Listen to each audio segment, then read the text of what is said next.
श्री राम जय जय राम। श्री राम जय जय राम।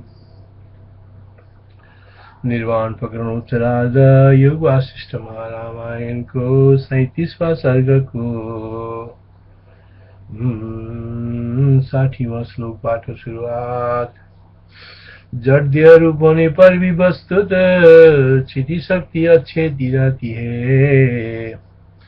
जड़ देह रूप होने पर भी वस्तुत चिति शक्ति अच्छेदी रहती है।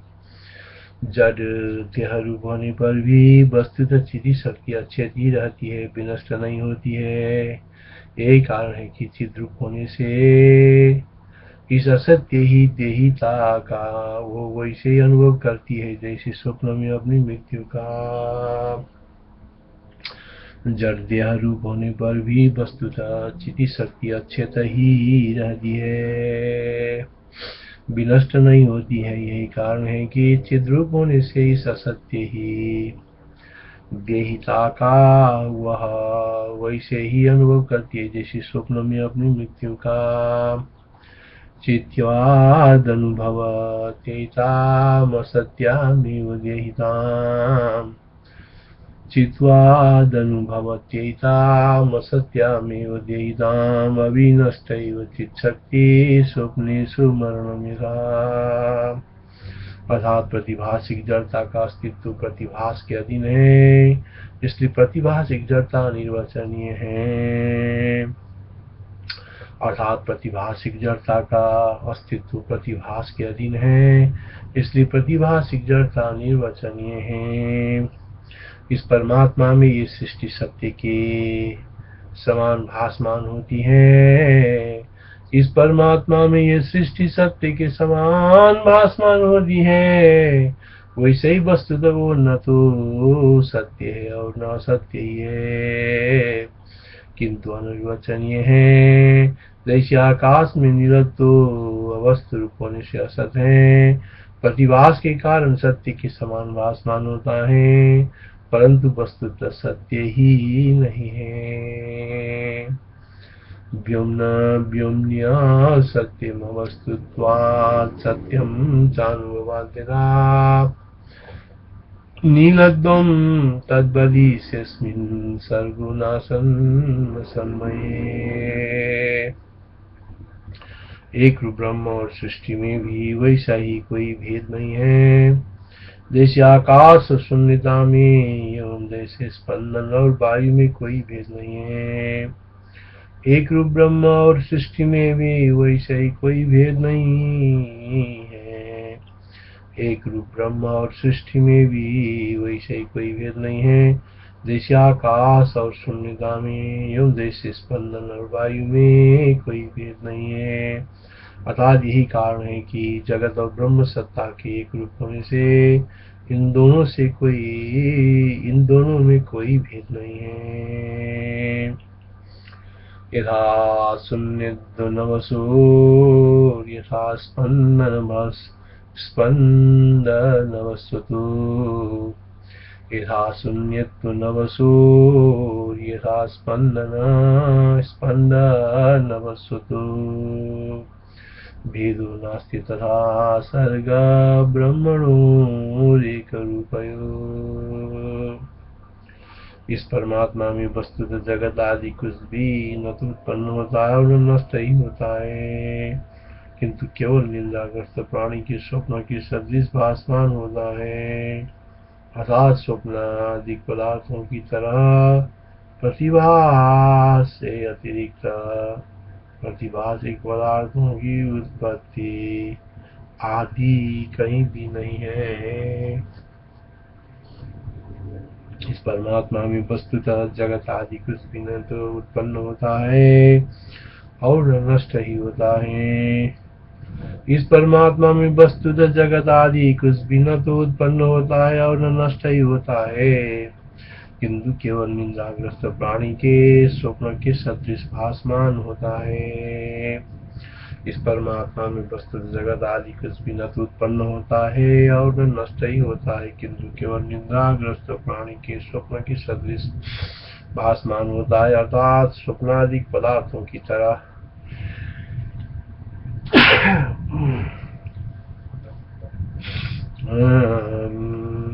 अर्थात स्वप्नादिक पदार्थों की तरह प्रतिभास से अतिरिक्त प्रतिभासिक पदार्थों की उत्पत्ति आदि कहीं भी नहीं है।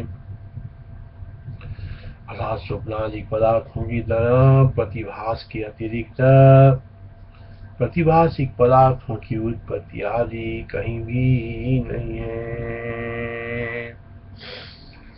यह संजायते किंचित् जगदादि न नश्यति स्वप्नो निद्रागतस्यैव केवलं प्रतिभासते। चिदाकाश में पृथ्वी आदि के अविद्यमान रहने तथा सृष्टि के एकमात्र प्रतिभास स्वरूप सिद्ध होने पर मनुष्य को उसके त्याग और ग्रहण में भला कौन सा आग्रह, अर्थात इसलिए उसके त्याग और ग्रहण में मनुष्य को अभिनिवेश रखना युक्त नहीं है। चिदाकाश में पृथ्वी आदि के अविद्यमान रहने तथा सृष्टि के एकमात्र प्रतिभास स्वरूप सिद्ध होने पर मनुष्य को उसके त्याग और ग्रहण में भला कौन सा आग्रह। चिदाकाश में पृथ्वी आदि के अविद्यमान रहने तथा सृष्टि के एकमात्र प्रतिभास स्वरूप सिद्ध होने पर मनुष्य को उसके त्याग और ग्रहण में भला कौन सा आग्रह, अर्थात इसलिए इसके त्याग और ग्रहण में मनुष्य को अभिनिवेश रखना युक्त नहीं है। चिदाकाश में पृथ्वी आदि के अविद्यमान रहते चिदाकाश में पृथ्वी आदि के अविद्यमान रहते तथा सृष्टि के एकमात्र प्रतिभास स्वरूप सिद्ध होने पर मनुष्य को उसके त्याग और ग्रहण में भला कौन सा आग्रह, अर्थात इसलिए इसके त्याग और ग्रहण में मनुष्य को अभिनिवेश रखना युक्त नहीं है।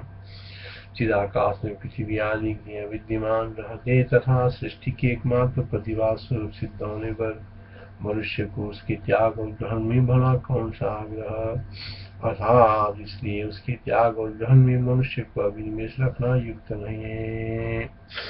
अविद्यमाने पृथिव्यादौ प्रतिभामात्ररूपिणी सर्गिक इव संरम्भस् त्यागादानैः स्थितम्बरे।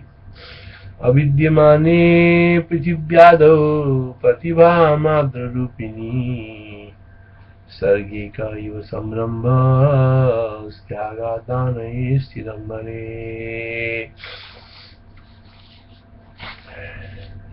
पृथ्वी आदि कारण से यह भी एकमात्र प्रतिभासिक स्वरूप होने से नहीं है।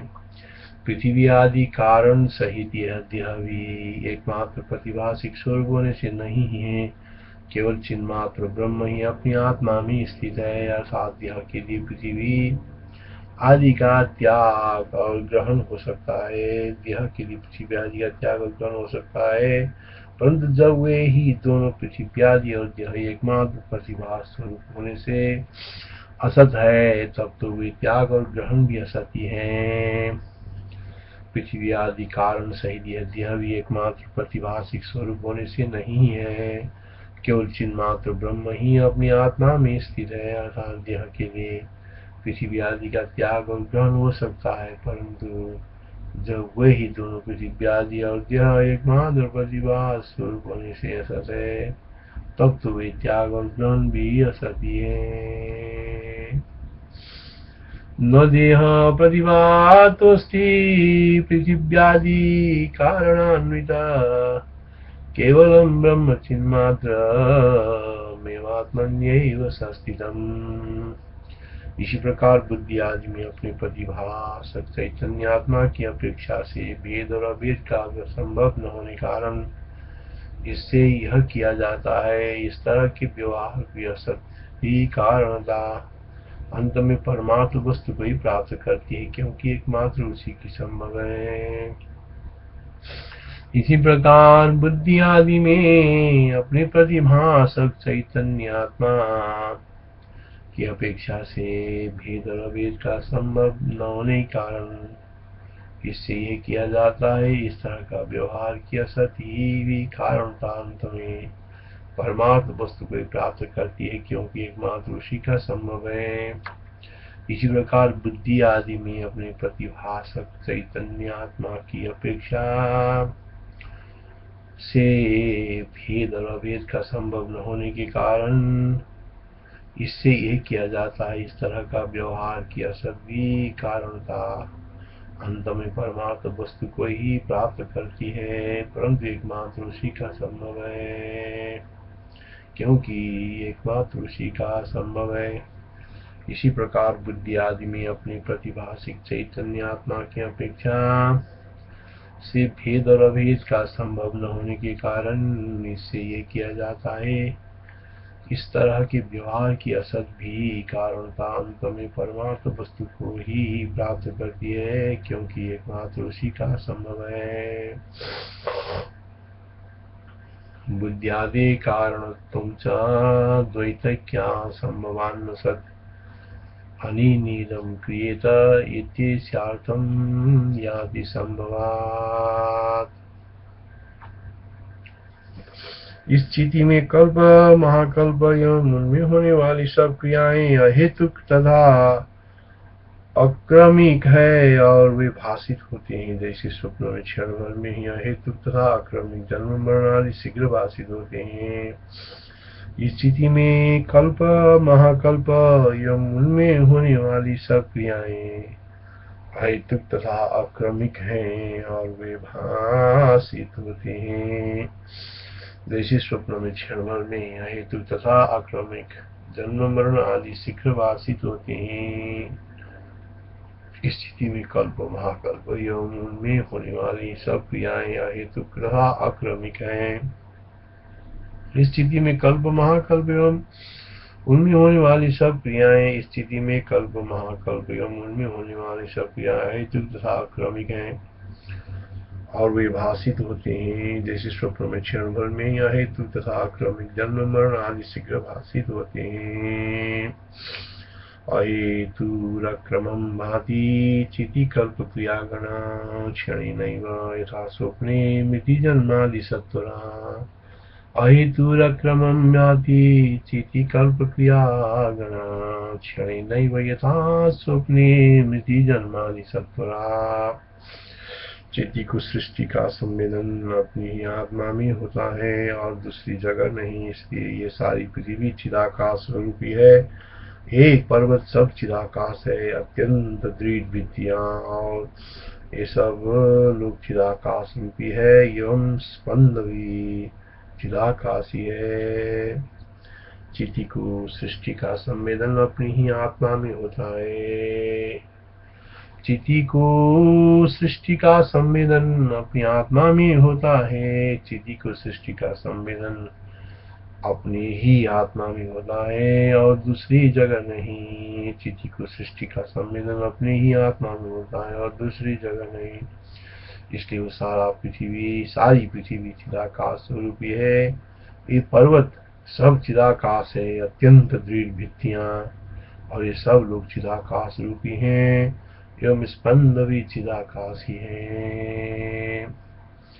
खमेव पृथिवी खम शैलाखमेव दृढ़भित्तये खमेव लोकास्पन्दकं संसर्ग सर्ववेदनं चिते।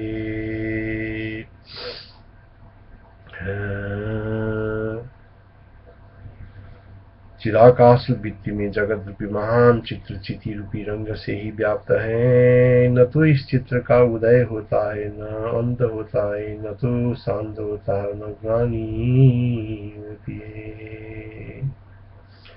चिदाकाश वृत्ति में जगत रूपी महान चित्र चिति रूपी रंग से ही व्याप्त है।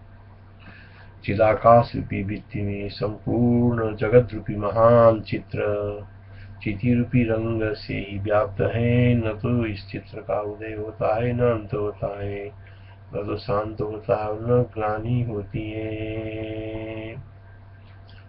चिदाकाश वृत्ति में जगत रूपी महान चित्र चिति रूपी रंग से व्याप्त है। न तो इस चित्र का उदय होता है, न अंत होता है, न तो शांत होता है और न ग्लानि होती है। व्योमवित्तौ जगच्चित्रं चिदङ्गमयमातदं नोदिति नास्तमायाति न साम्यति न काम्यति। जगत रूपी महातरंगों से युक्त द्रवशील चिति रूपी जल में कौन पदार्थ कैसे कब उत्पन्न हुआ, या कौन पदार्थ कब कैसे शांत ही हुआ। जगत रूपी महातरंगों से युक्त द्रवशील चिति रूपी जल में, जगत रूपी महातरंगों से युक्त द्रवशील चिति रूपी जल में, द्रवयुक्त जगत रूपी महातरंगों से युक्त, जगत रूपी महातरंगों से युक्त द्रवशील चिति रूपी जल में कौन पदार्थ कैसे कब उत्पन्न हुआ, या कौन पदार्थ कब कैसे शांत ही हुआ। चिद्वारिणी जगत्तुंग तरंग द्रव रूपिणी